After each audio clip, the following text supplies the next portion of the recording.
William Carey, al que algunos han llamado el padre de las misiones modernas y que sirvió al Señor muchísimos años en la India, en algún momento de su vida empezó a preocuparse por su hijo Félix, porque su hijo había prometido que iba a ser misionero también, pero empezó a renegar de esa promesa en cierto momento en que la reina de Inglaterra lo designó como embajador en un país.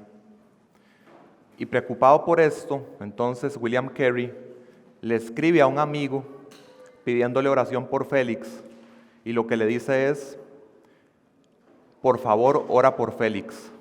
Ha degenerado en embajador del reino británico cuando debería estar sirviendo al Rey de Reyes. Vamos a orar.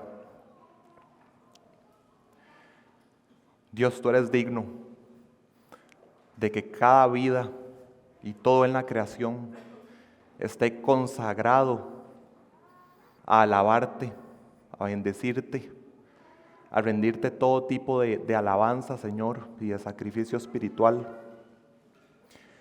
No somos dignos de servirte, Señor, pero por tu gracia y por la obra de Cristo en la cruz, quien nos ha rescatado, quien nos ha trasladado por su obra de las tinieblas a su reino, nos da la oportunidad de ser reconciliados contigo por medio de la cruz, de poder vivir una vida de fe en que vivimos para un propósito eterno y en una relación gozosa contigo y con tu pueblo.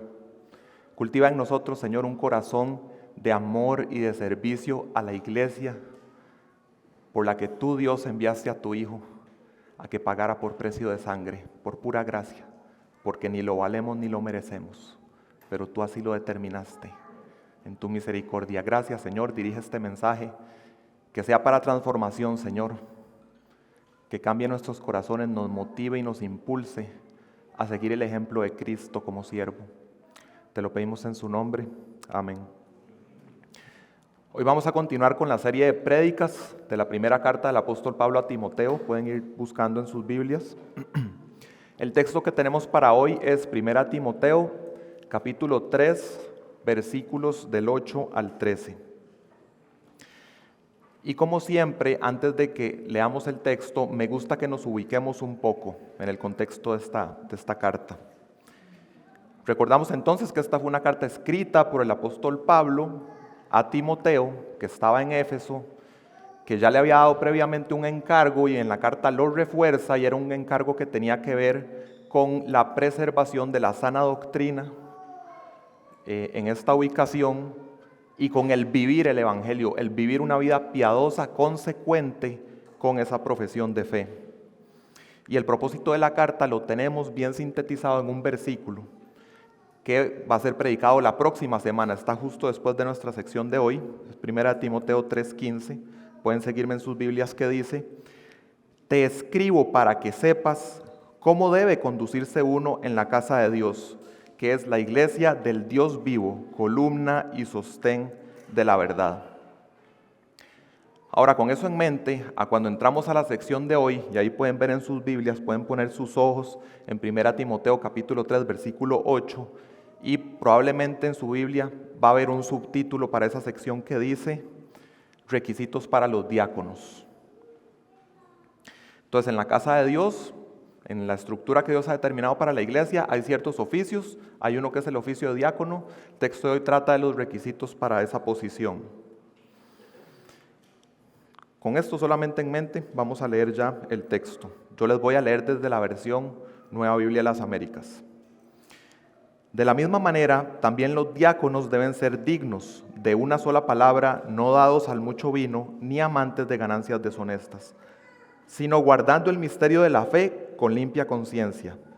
Que también estos sean sometidos a prueba primero, y si son irreprensibles, que entonces sirvan como diáconos. De igual manera, las mujeres deben ser dignas, no calumniadoras, sino sobrias, fieles en todo. Que los diáconos sean maridos de una sola mujer y que gobiernen bien sus hijos y sus propias casas. Versículo 13, pues los que han servido bien como diáconos obtienen para sí una posición honrosa y gran confianza en la fe que es en Cristo Jesús.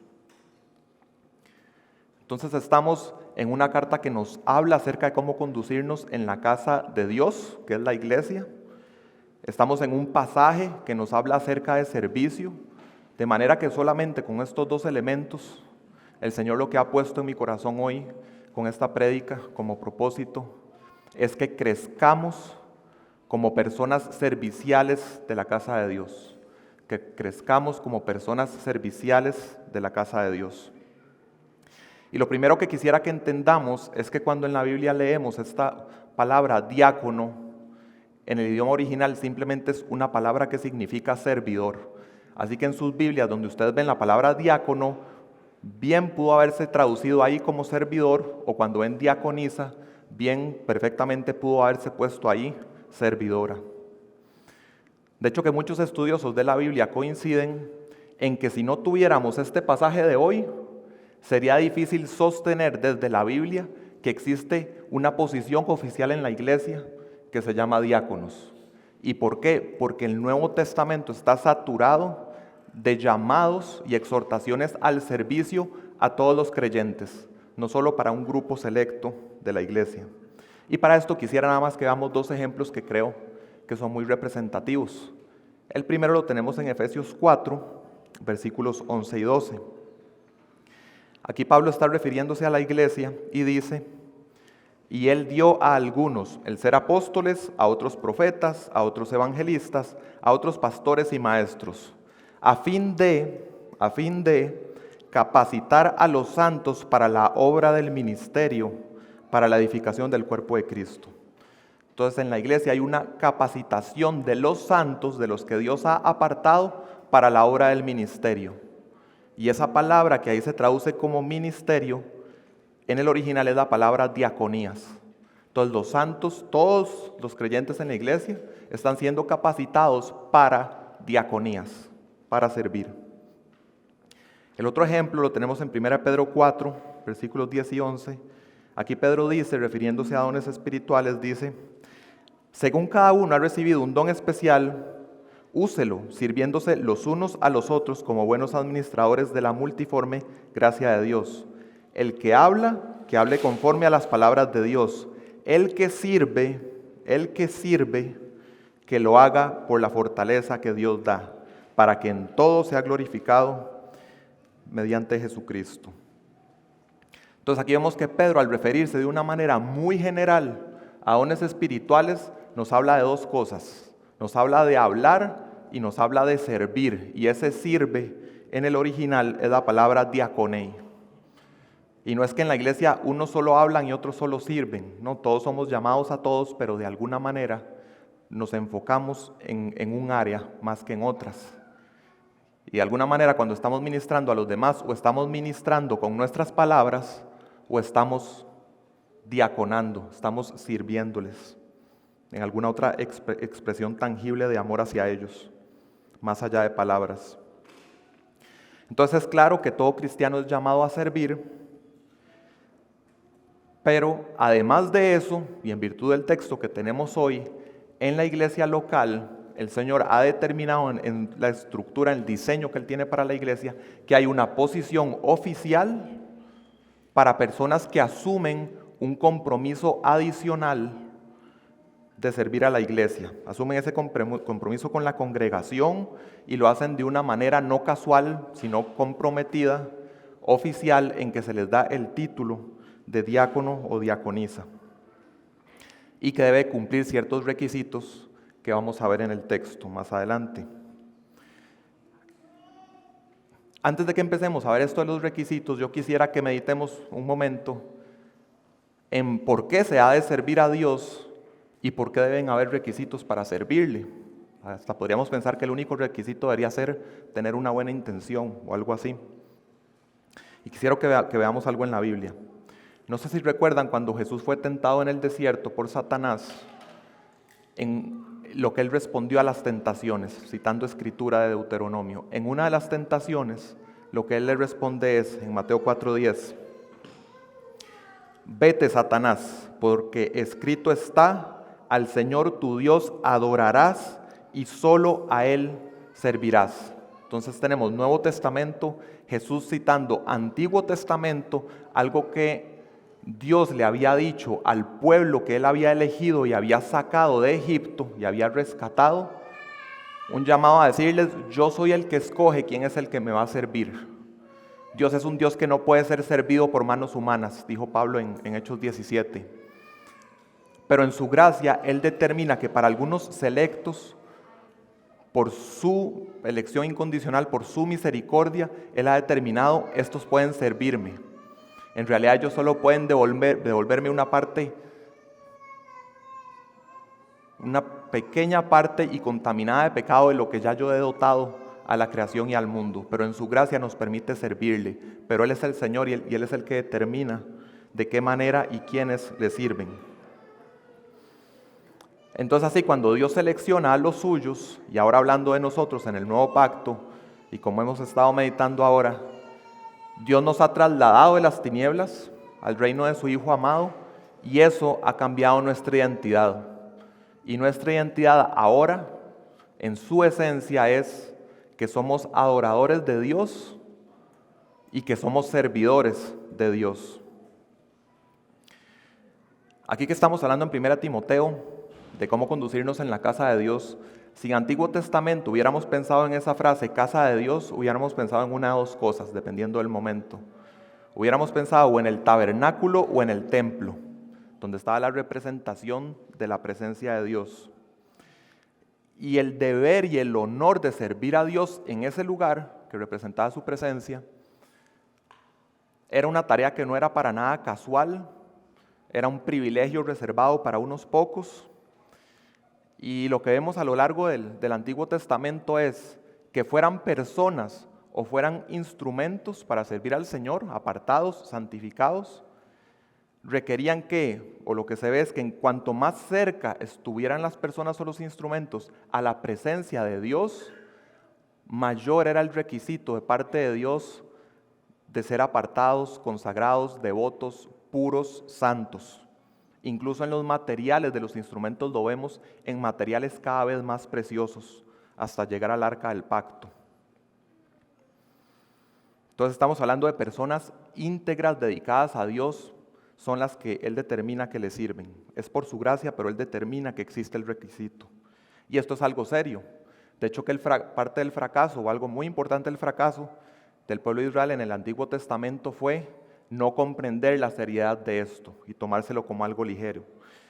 Y como para ver el desenlace trágico de esto, voy a leerles 2 de Crónicas 36, versículo 14.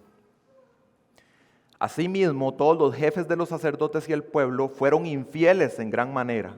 Los jefes de los sacerdotes y también el pueblo, infieles en gran manera, y siguieron todas las abominaciones de las naciones y profanaron la casa del Señor, que Él había consagrado en Jerusalén. El Señor, Dios de sus padres, les envió palabras repetidas veces por sus mensajeros, porque Él tenía compasión de su pueblo, y les envió compasión de su pueblo y de su morada. Pero ellos continuamente se burlaban de los mensajeros de Dios, despreciaban sus palabras y se burlaban de sus profetas.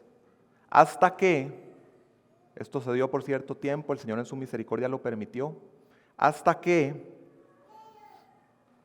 subió el furor del Señor contra su pueblo. Eso suena duro. Subió el furor del Señor contra su pueblo y ya no hubo remedio. Y fue algo trágico. Y tanto los seres humanos como los instrumentos que Dios había consagrado en Jerusalén terminaron todos cautivos en Babilonia. Todo por tomarse a la ligera el servicio del Dios Santo, entre otras cosas. Ahora en el nuevo pacto, todos los creyentes, no solo un grupo selecto, todos los creyentes han sido determinados por Dios que sean sacerdotes, real sacerdocio, como dice 1 Pedro 2:9, que todos seamos servidores de Dios, tenemos ese privilegio y no tenemos ahora que adorarle en un templo, como Jesús le dijo a la mujer samaritana en Juan 4, le adoramos en espíritu y en verdad desde nuestro corazón, desde cualquier lugar. Son privilegios del nuevo pacto.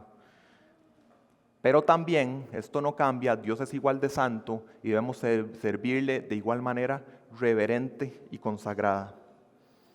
De ahí que esta carta, algo que enfatiza acerca de vivir en la casa de Dios, es la piedad. No solo profesar algo, sino que la vida sea totalmente consecuente con eso. Lo vemos desde el capítulo 1, versículo 5, cuando habla de la fe sincera, de una limpia conciencia, de amor nacido del corazón. A esto es a lo que nos llama el Señor. Así que nunca debiéramos atrevernos, habiendo sido rescatados por el Señor, viviendo en su casa, nos trasladó tinieblas al reino de su amado Hijo, atrevernos a servir a otros dioses que no sean Él, a invertir nuestros afectos, nuestros esfuerzos, nuestro tiempo, nuestra vida en algo que sea meramente terrenal. Dios nos ha llamado a algo diferente. Es importante que entendamos la lección del Antiguo Testamento. Es importante que recordemos que ya Él nos apartó para que le sirvamos al Rey de Reyes toda nuestra vida. De ahí la ilustración que dije al inicio de lo de William Carey. Es un tema del corazón, algo para tomarnos en serio. Se trata de amor. Es expresarle amor a Dios y eso se ve tangiblemente en el servicio. ¿Dónde vemos eso? En la Escritura. Tenemos, por ejemplo, en Hebreos 6:10, pongan atención a esto. Porque Dios no es injusto como para olvidarse de la obra de ustedes y del amor que han mostrado hacia su nombre. Amor que han mostrado hacia su nombre, habiendo servido y sirviendo aún a los santos. ¿Entienden ese concepto? Amor a su nombre, ¿y cómo se le expresa? Sirviendo a los santos. Y esa palabra sirviendo es diácono. Entonces mostramos amor a Dios, le servimos, nos consagramos a Él. ¿Cómo se expresa eso externamente? Sirviendo a sus apartados. El Nuevo Testamento, el Nuevo Pacto nos llama a que vivamos sabiamente con los privilegios del Nuevo Pacto, pero que lo hagamos para la gloria de Dios y para estos propósitos. Gálatas 5:13 dice: porque ustedes, hermanos, a libertad fueron llamados, solo que no usen la libertad como pretexto para la carne, sino que sírvanse por amor los unos a los otros. Las libertades que nos ha dado el Señor y los privilegios en este nuevo pacto, no debiéramos usarlos como ocasión para el egoísmo, para servirnos a nosotros mismos, sino para servir por amor a los hermanos. Entonces empezamos a ver, y por eso no quise entrar a la lista de requisitos de un solo, empezamos a ver que esto no se trata tanto de los hombres y de los requisitos, sino del Dios exaltado que se está sirviendo. Como dijo uno de mis profesores, Dios es el objeto, el medio y el fin de todo nuestro servicio. Estamos hablando de un amor, estamos hablando de actos de servicio que expresan amor y son dirigidos al pueblo de Dios.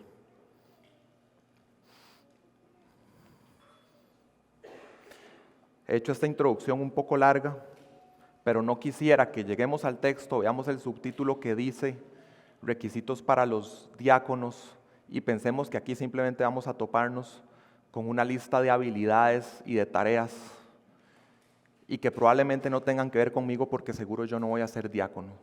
Que Dios nos guarde de eso, porque todos en el pueblo de Dios somos llamados a servirle porque Él es digno y porque para esto nos ha apartado. Y queremos darle importancia a lo mismo que Dios le da importancia. ¿Y qué vemos que le da importancia? En los requisitos, y ya lo vimos en la parte pastoral que nos enseñó Juanjo, le da importancia al carácter, le da importancia a la integridad, no a las habilidades. Y en el caso de los pastores vimos, el único tema que es de habilidad es la aptitud para enseñar. Entonces, con todo esto, creo que, así como Moisés cuando estuvo frente a la zarza ardiente y Dios le dijo, quítese su calzado porque el lugar en que estás es tierra santa, y nos da un sentido como de reverencia. Quiero que sintamos esa reverencia sabiendo que estamos en la casa de Dios, y no me refiero a este edificio, me refiero a que Dios nos ha rescatado y espiritualmente ahora estamos en Cristo, y formamos parte de su cuerpo, de la iglesia. Debemos ver con reverencia el que el Señor nos haya llamado a servirle, y a santidad según todo lo que vimos de Antiguo Testamento, rápidamente. Un escritor dice: la santidad le pone un sabor divino a todos los servicios del hombre. Dios lo que quiere es que el servicio, no importa lo que sea, y de hecho el texto van a ver que no nos dice, no nos da una lista de qué hacen los diáconos. El Señor lo que quiere es el sabor a santidad en lo que sea que corresponda que hagan. Otro profesor mío dice: todo cristiano, independientemente de su rol en el cuerpo de Cristo, sirve a Dios y a su prójimo. Y la prioridad para servir a Dios es la santidad. Y con eso en mente vamos a ver lo que el Señor nos ha plasmado aquí en el texto en 4 verdades. La primera verdad es que los diáconos deben cumplir requisitos de carácter y ser sometidos a prueba. Eso lo tenemos en los versículos del 8 al 10. Ahí al inicio del versículo 8, cuando vemos que inicia con la frase de esta manera o de la misma manera, lo que se entiende acá es que Pablo está introduciéndonos o está presentándonos un nuevo grupo de personas. Nos había hablado en el texto de la semana pasada que nos enseñó Juanjo acerca de los ancianos, pastores, obispos, que son palabras intercambiables. Nos estaba enseñando de esos y ahora nos va a enseñar acerca de otro grupo dentro de la estructura de la iglesia en el diseño de Dios.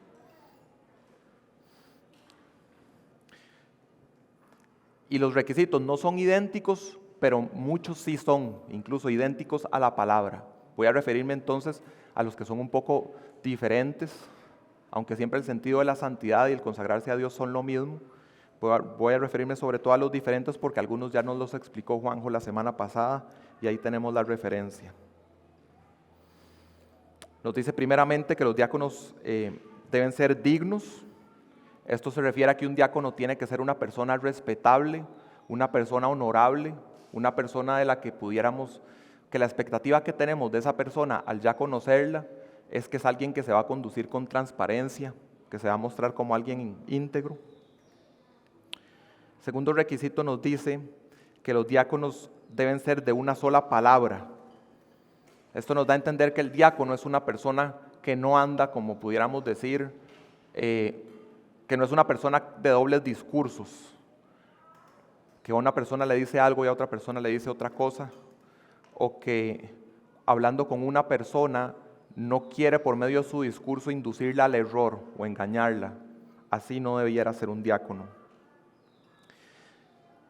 Nos dice que no debe ser dado al mucho vino, ya esto nos lo explicó bien Juanjo la semana pasada, no estamos hablando de una prohibición a que no puede tomar bebidas alcohólicas del todo, sino que debe haber una moderación y además cuando armonizamos toda la Biblia, vemos un ejercicio de sabiduría a través del cual Juanjo, por ejemplo, nos dijo que él siendo pastor, aunque sabe que esto no es una prohibición total, él en un ejercicio de sabiduría se puede privar de eso y decir que no va a tomar en ningún momento.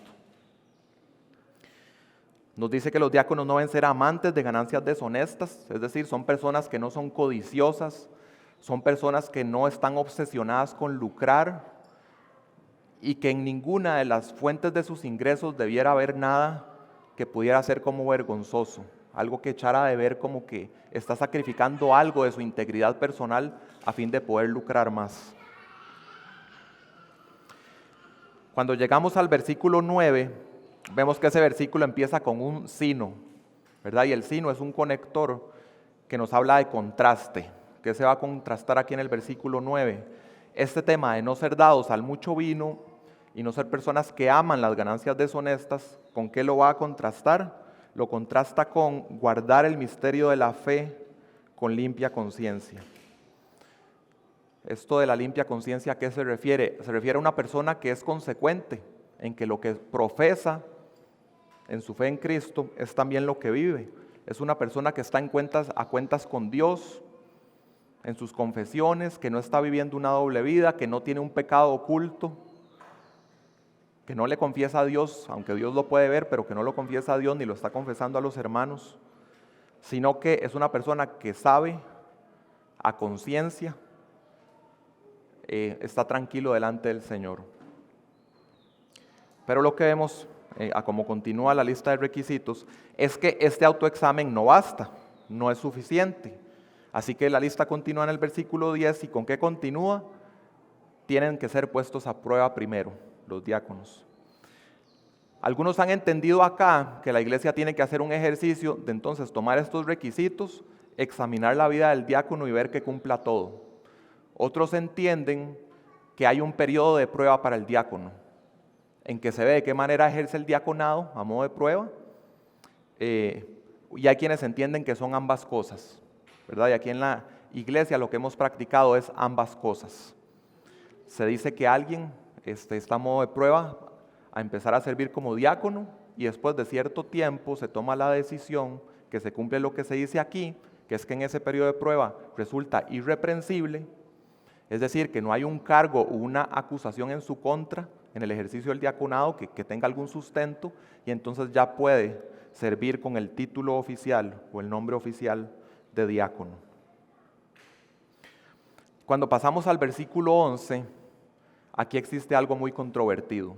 Y aquí tenemos la segunda de las 4 verdades que vamos a ver hoy, que es que las diaconisas deben cumplir requisitos de carácter.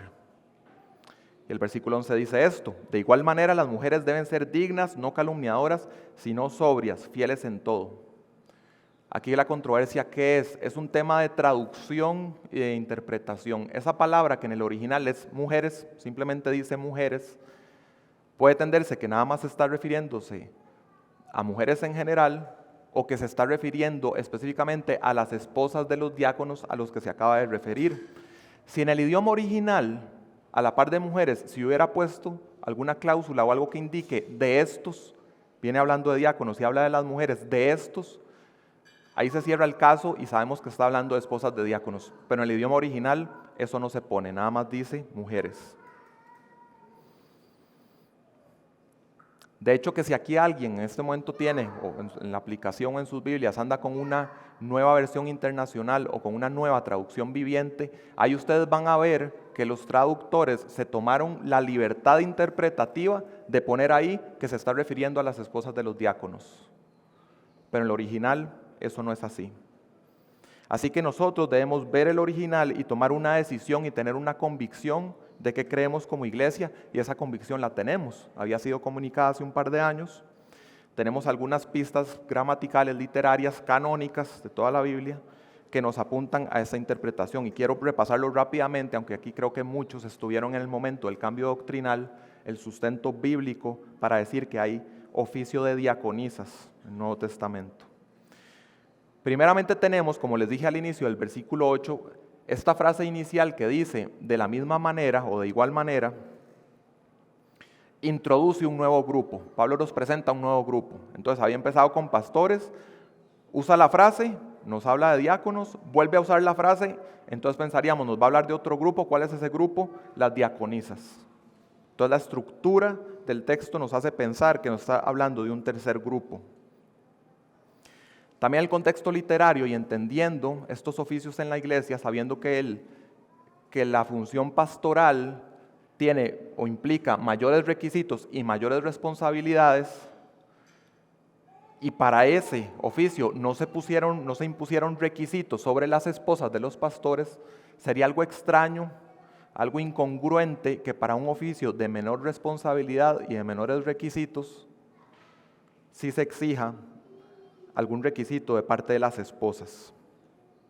Y por último, en el contexto canónico, viendo todo el Nuevo Testamento, vemos algunos casos de mujeres sirviendo, e inclusive en Romanos 16:1, Pablo se refiere a una mujer llamada Febe como una diaconisa de un lugar llamado Cencrea, en Corinto. Y como les dije, acerca de la traducción de la palabra, no podemos ser dogmáticos. Puede ser que Pablo simplemente estaba diciendo que Febe era una servidora en Cencrea, puede ser. Pero bien puede ser también, y parece ser lo más probable, que ella tenía la posición oficial de diaconisa en la iglesia. Entonces, como iglesia, ¿cómo interpretamos el versículo 11? Efectivamente, el Nuevo Testamento dice que existe la posición de diaconisas y que tiene ciertos requisitos. ¿Cuáles son esos requisitos? Nos da 3, sabemos siempre que estas listas no son exhaustivas. El primero es que no sean calumniadoras, es decir, no son personas que se caractericen por estar acusando o difamando a otras personas. Dice que deben ser sobrias, es decir, que deben estar libres de influencias dominantes en su vida que en dado momento asumen el control de sus acciones y de sus actitudes. y nos dice que deben ser fieles en todo. Es decir, que en toda esfera que podamos ver en áreas de su vida, se ha mostrado como una persona confiable. Y ya vistos estos requisitos, en el versículo 12, el texto regresa a hablarnos otra vez de los diáconos varones, lo que nos lleva a la siguiente verdad de las 4 que estamos viendo, la tercera de las 4, que es que los diáconos deben administrar fielmente su hogar. Y vamos a leer de nuevo el versículo 12. Dice, que los diáconos sean maridos de una sola mujer y que gobiernen bien a sus hijos y sus propias casas. Este requisito ya lo vimos con Juanjo en la parte pastoral. Yo quisiera nada más matizar un poco, agregar algo, sin cambiar lo que ya se explicó. Me gustó una definición que hay en diccionario bíblico que dice, respecto a esto de cómo gobierna la casa, dice, la eficacia de influir en las personas de su hogar teniendo una reputación respetada. En la manera en que vemos el trato de las personas de su hogar hacia la persona, debiéramos ver esta eficacia de influir y que es con una reputación respetada. Hay una frase también que usan algunos líderes evangélicos, no necesariamente respaldo todo lo que ellos digan, pero en esto creo que es algo pertinente acá, con respecto a este éxito de gobernar bien la casa. Ellos dicen que este éxito ocurre cuando aquellos que te conocen mejor son los que te respetan más. Eso es un carácter íntegro. Soy el mismo en donde sea que esté. Lo que mis hijos, mi esposa ven en casa, o los que vivan conmigo ven en casa, es lo mismo que soy en la iglesia, en el trabajo, conduciendo el auto, lo que sea.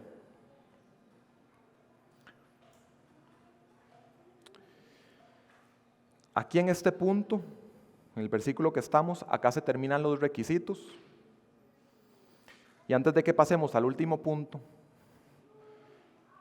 creo importante que quede clara la distinción, habiendo ya visto ancianos y estando viendo acá diáconos y diaconisas, que nos quede claro cuál es la diferencia y cómo se relacionan entre sí pastores y diáconos o diaconisas. Y creo que es importante particularmente para esta iglesia porque hace no muchos años estábamos en un ejercicio en que solamente había un pastor y dada esa situación hubo algo excepcional que fue que Juanjo en diferentes momentos se apoyó con el consejo de los diáconos, ¿verdad? Lo cual podría verse como de alguna manera algún ejercicio o influencia en la autoridad espiritual de la iglesia. Eso fue algo excepcional y lo que tenemos en el modelo bíblico y ahora en la iglesia que tenemos pluralidad de pastores es que el gobierno de la iglesia y la autoridad espiritual reside exclusivamente en el consejo de los ancianos.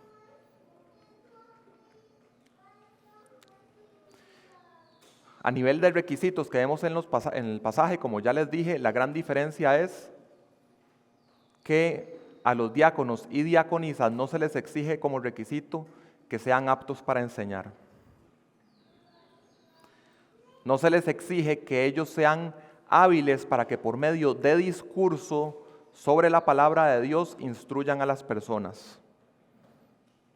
Por supuesto que esto no quita que también sean un ejemplo para las personas. De hecho, todo lo que se ve aquí sobre carácter nos hace ver que son personas que por medio de cómo se conducen en su vida, dan un ejemplo para la iglesia de alguien que es imitador de Cristo.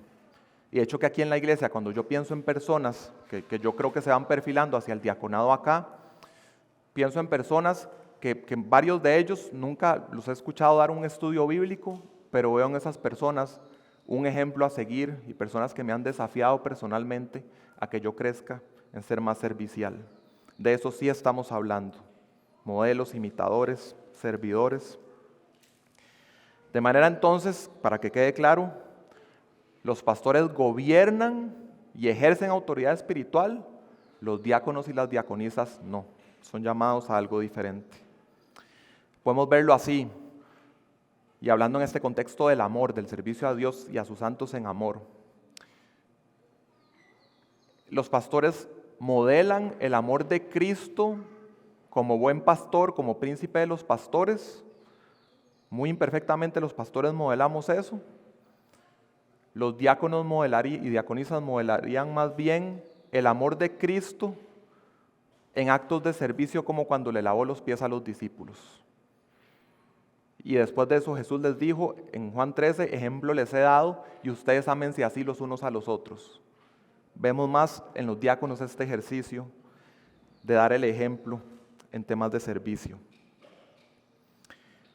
Los pastores entonces velan por las almas, alimentan con la palabra, gobiernan, lideran en lo espiritual, mientras que, y oran.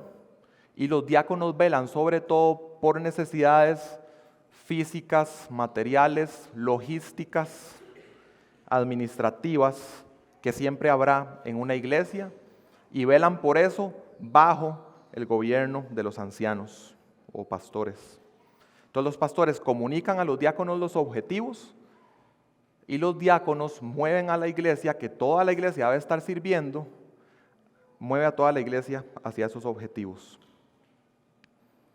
Abren el paso para que los pastores puedan dedicarse a las labores más espirituales para las cuales Dios los ha apartado. Ese es el diseño que Dios le ha dado a la iglesia y vemos en estos textos. Y aquí quisiera que pensemos en algo. Aquí tenemos el texto bíblico, tenemos la lista de requisitos de pastores, de diáconos, pero Dios no nos ha dejado solo con esa lista. Dios nos ha regalado como pueblo suyo y miembros de una iglesia local personas específicas que ocupan esos puestos o estos oficios, posiciones en nuestra iglesia local. Y tenemos ambos, tenemos el texto bíblico con los requisitos y tenemos las personas específicas. Y yo creo que es muy poco probable que aquí alguno de nosotros se memorice la lista de requisitos, mucho menos probable que entienda todo lo que se está diciendo ahí, pero nuestras mentes tienden más a retener el carácter de las personas. Y tal vez no nos sabemos esto, pero después de cierto tiempo de participar en la iglesia, sabemos quién es Andrés, sabemos quién es Juanjo, quién es Dani y quiénes son Nick y César. Así funciona nuestra mente. Y tenemos claro que la Biblia es nuestra autoridad, pero nuestra mente siempre tiende a ver eso. De ahí que nos tomamos en serio este tema de los requisitos. Porque Dios ha determinado esos requisitos para que existan ejemplos vivos de acuerdo a esto. Y estos ejemplos vivos, de alguna manera, lo queramos o no, es la realidad, moldean una cultura congregacional. Si son pastores, cultura congregacional del cuidado de las almas; los diáconos, cultura congregacional de servir unos a otros. Y a lo largo del tiempo se ve que dependiendo de cuáles son las personas que están en estas posiciones, en la iglesia se ve que es replicado esto, porque el discipulado no es solamente el contenido de las escrituras, por importante que sea, sino también en aprender viendo a quienes debieran ser imitadores de Cristo. Y siempre van a marcar la pauta. Y muchas veces, no estoy diciendo que debiera ser así, pero muchas veces eso marca más la pauta que lo que se dice aquí desde el púlpito, en las iglesias. En el caso de nuestros dos diáconos, ellos también son maestros de Biblia, pero por aparte de eso, yo puedo dar testimonio, estoy seguro que muchos acá también, y yo diría que todos, de que ellos han sido un ejemplo que nos motiva a crecer en ser serviciales a todos los que estamos acá. Ayer personalmente lo viví de una manera muy tangible. Entonces es algo constante en la iglesia. Y no quisiera, aunque el texto no se refiere a eso, no quisiera dejarlo sin ninguna idea de qué es lo que hacen los diáconos. Para eso tenemos primeramente en el Nuevo Testamento, en Hechos 6, un grupo al que algunos le han llamado los precursores de los diáconos. En la iglesia primitiva, que estaba creciendo, en algún momento surge una queja de que las viudas de los griegos no estaban recibiendo una parte equitativa en la distribución de alimentos. Este tema es llevado a los apóstoles para que lo manejen, y esto es lo que dicen: busquen pues, hermanos, de entre ustedes a 7 varones de buen testimonio, llenos del Espíritu Santo y de sabiduría, a quienes encarguemos este trabajo, y nosotros persistiremos en la oración y en el ministerio de la palabra. Y aunque en este pasaje la palabra o el título diácono está ausente, sí vemos un principio importante.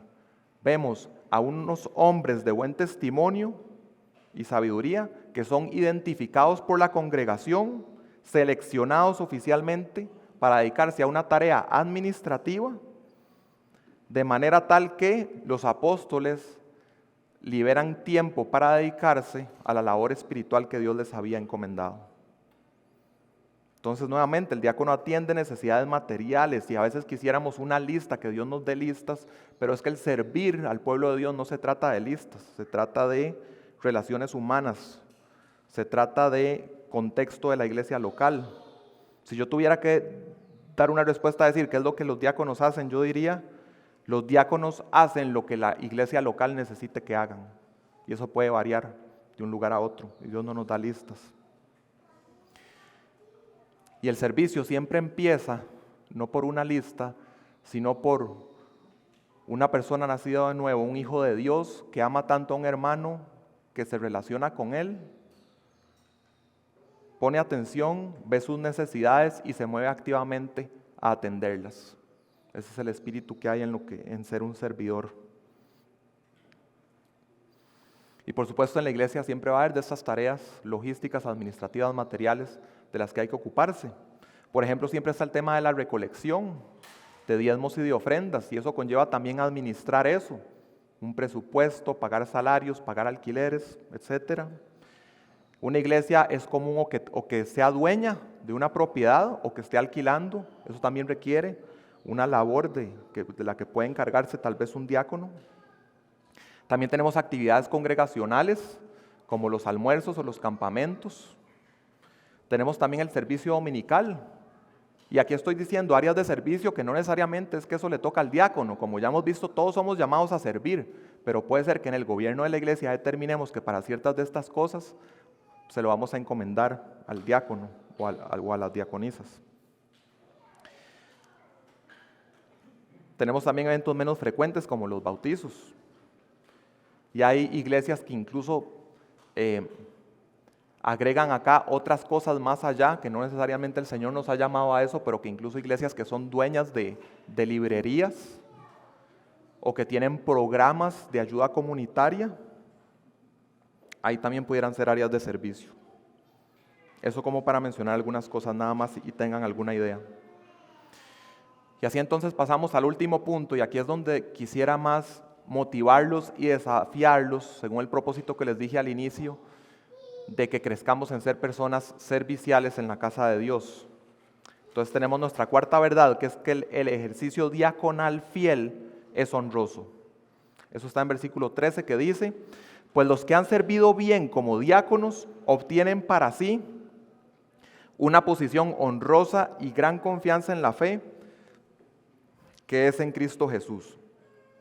Entonces el diaconado es descrito en este pasaje al cierre como una posición honrosa. Y aquí creo que tal vez si leemos esto en la pura carne, pensamos en posición honrosa como en algo que es delante de los hombres, como de reconocimiento a nivel humano. Y la Biblia en todo sentido nos guarda de que busquemos la honra de los hombres. Fue lo que Jesús activamente le dijo a los fariseos, que no cayeran en eso. Ya habían caído en eso y los reprende. Y a veces hay gente que sabe describir las cosas de una manera que yo prefiero citarlos, y aquí voy a citar a alguien que dice: la recompensa del cargo de diácono no es la gloria temporal que viene de la adulación humana, sino la bendición eterna que viene de vivir una existencia de servicio para la gloria de Dios. Lo honroso aquí no es la habilidad humana, es el Dios supremo y digno al que se está sirviendo. Aquí lo importante no es el instrumento humano en la casa de Dios, no, es el dueño de esa casa y lo gloriosa que es esa casa porque Él lo ha hecho.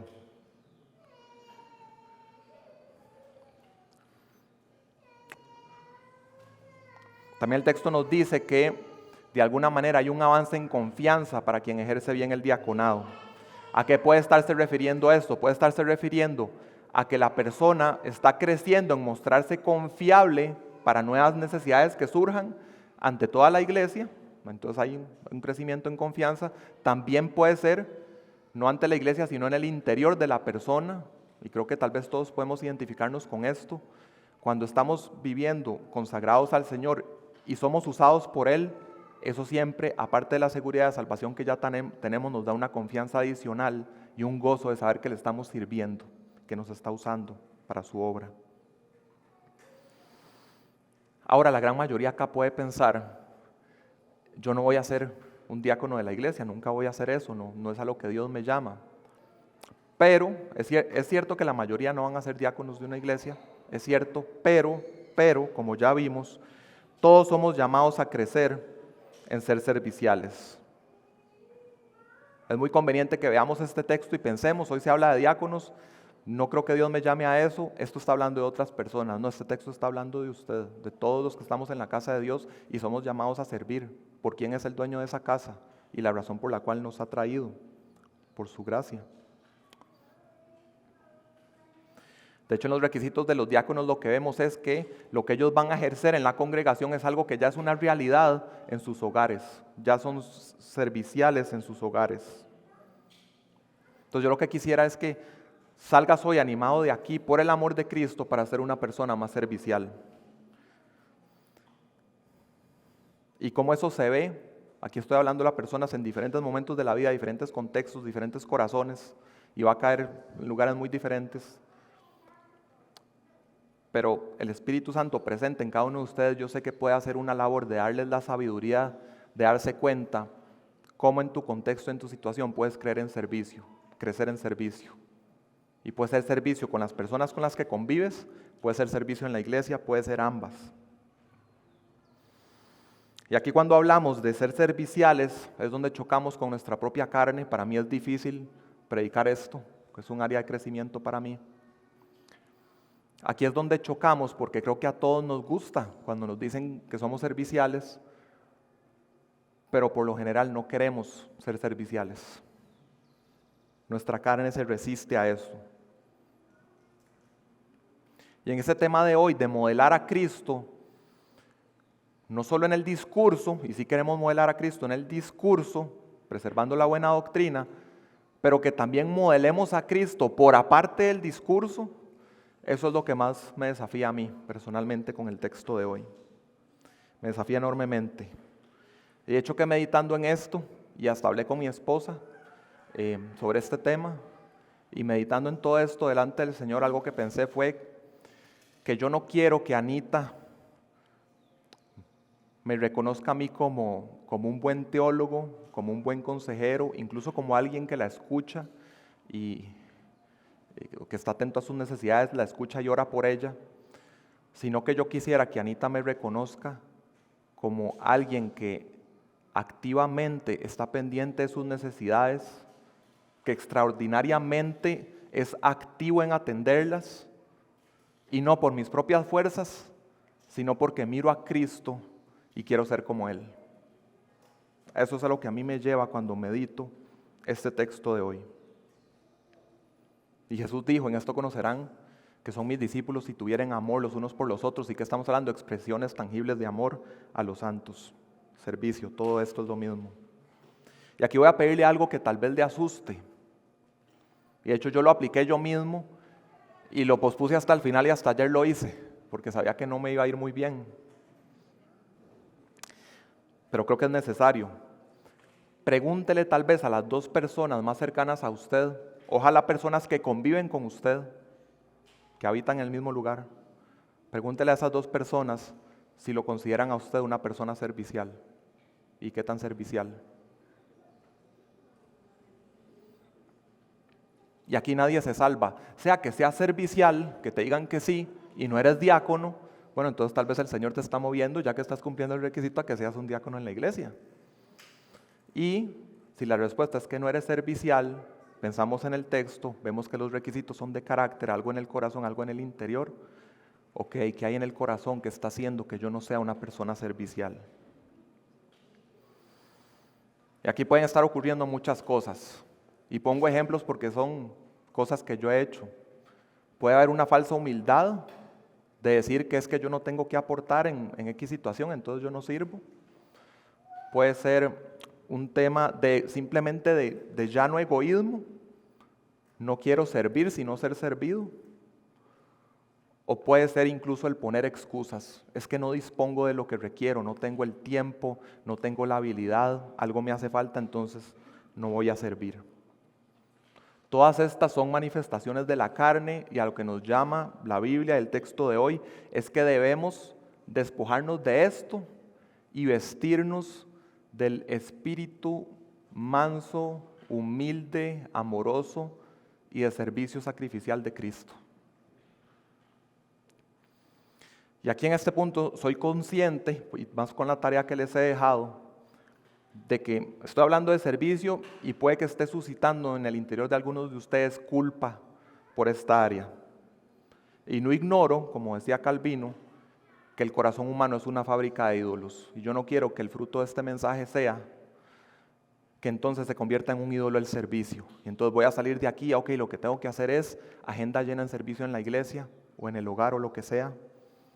No debemos igualar agenda llena y esta actividad con espiritualidad o devoción al Señor.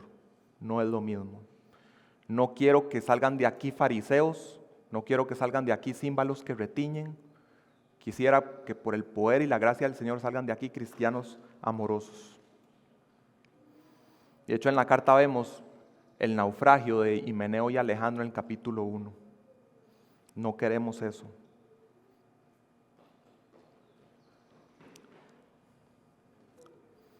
El servir jamás debería ser un servicio que se hace en temor del hombre o de intentar ganarme algo por mis propios medios. Y la Biblia es clara y nos guarda de pensar que Dios nos puede llegar a deber algo por nuestro servicio fiel, nos guarda de eso y también nos guarda de querer la honra de los hombres, como Jesús reprendió a los fariseos. Yo estuve muchos años en un contexto en el que se enfatizaba el servicio.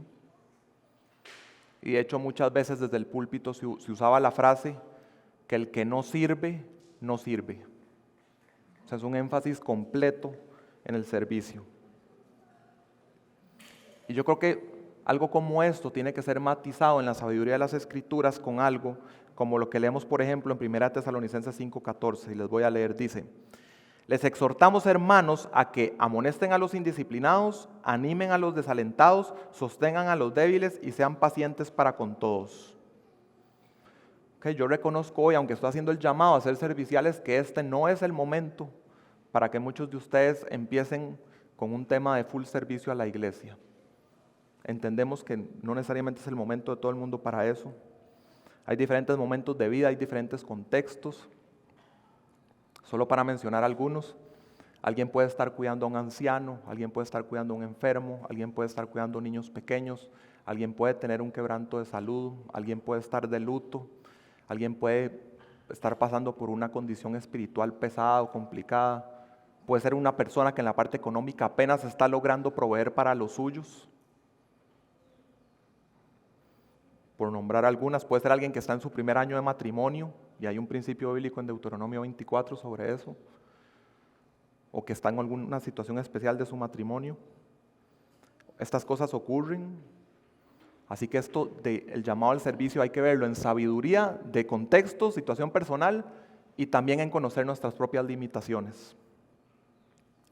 Algo en lo que pienso, cuando pensé en esto de servir y atender las necesidades materiales del pueblo de Dios, no pude evitar pensar en el ejemplo de José, el hijo de Jacob, en el libro de Génesis.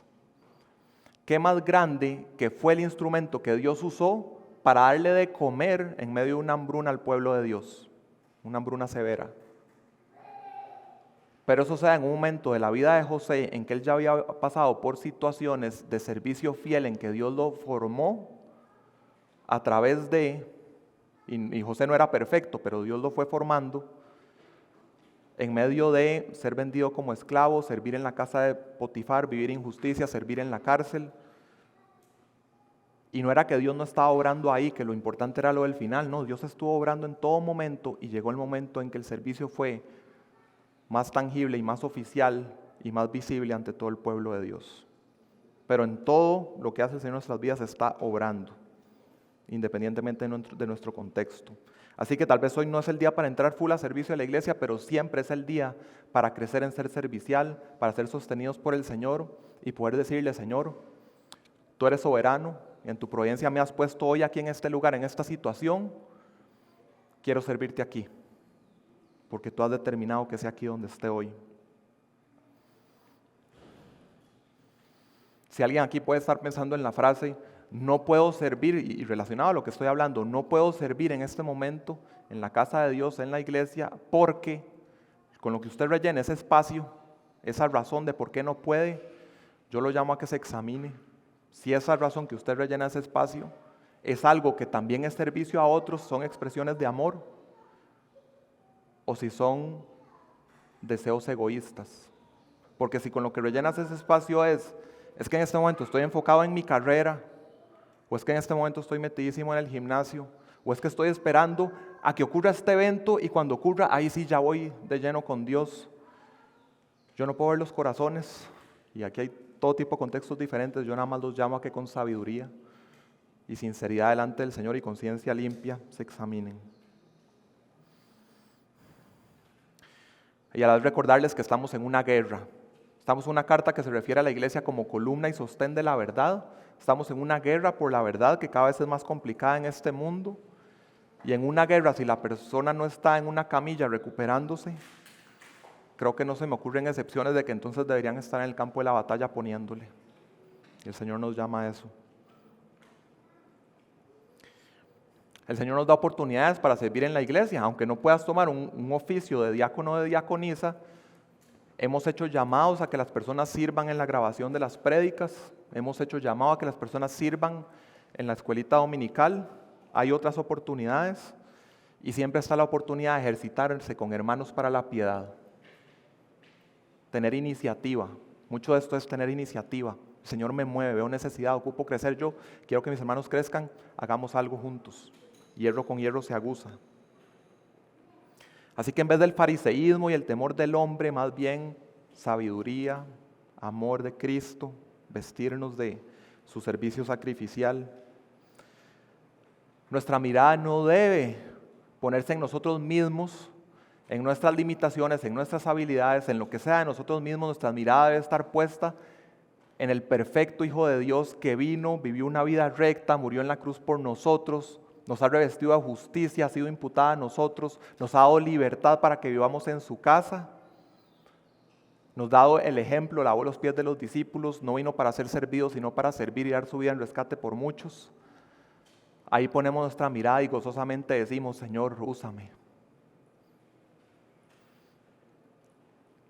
Que nuestra mirada esté en Él, ya no para vivir para nosotros mismos, sino para los santos por los que Él pagó con sangre.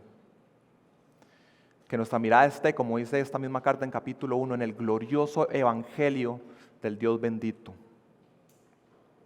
Así que la gloria es para Dios y no buscamos honra de los hombres, pero a la vez quiero decirles esto, y voy a leer algo que escribió Juan Calvino sobre la providencia de Dios. Y lo leo pensando en los diáconos de nuestra iglesia. Glorificaremos y ensalzaremos a Dios por los beneficios que de Él recibimos y lo reconoceremos como autor principal de ellos, pero también honraremos a los hombres como ministros y dispensadores de los beneficios de Dios. Y nos daremos cuenta de que Dios ha querido que nos sintamos agradecidos con ellos, pues Dios se ha mostrado bienhechor nuestro por medio de ellos. Y hermanos, Dios se ha mostrado bienhechor de ustedes. Dios se ha mostrado bienhechor de Iglesia La Gracia por medio de César y de Nick. Y yo los llamo a que en algún momento que ustedes determinen les expresen su gratitud por su amor y servicio al Señor y a su iglesia. Para cerrar quiero recordarles dos cosas. Primero, el propósito de esta prédica, que crezcamos en ser personas serviciales de la casa de Dios. Y segundo, a nivel pastoral, los animamos a que mediten en lo que hemos visto hoy. Piensen qué personas de la iglesia ustedes visualizan que pueden ocupar un oficio de diácono o diaconisa.